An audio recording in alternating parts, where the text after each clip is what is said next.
అనకాపల్లి కోడిగుడ్డు ఈ మధ్యన వింటా ఉన్నాం. కోడి గుడ్డు పెట్టింది, ఇంకా బతుకుతా ఉంది. ఈ వైసీపీ కోడి ఒక డిప్యూటీ సీఎం ఇచ్చింది, 5 పోర్ట్ఫోలియోలకు మంత్రినిచ్చింది, ఒక విప్నిచ్చింది, కానీ 1 కిలోమీటర్ రోడ్డు వేయలేకపోయింది. నేను మాటిస్తే ప్రాణం తెగ్గోసుకుంటాను తప్ప, పీక తెగ్గోసుకుంటాను తప్ప నేను మాట వెనక్కి తీసుకోను.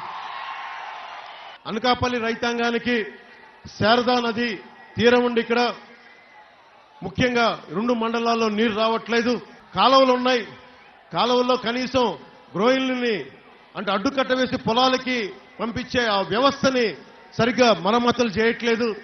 వచ్చిన సంవత్సరంలోనే మొదటి పంటకు వచ్చే లోపే అన్ని మినీ ప్రాజెక్టులకి, కాలువలకి అన్నిటికీ మరమ్మతులు చేసి రైతు కన్నీరుని తుడిపించే బాధ్యత కూటమి ప్రభుత్వం తీసుకుంటుంది.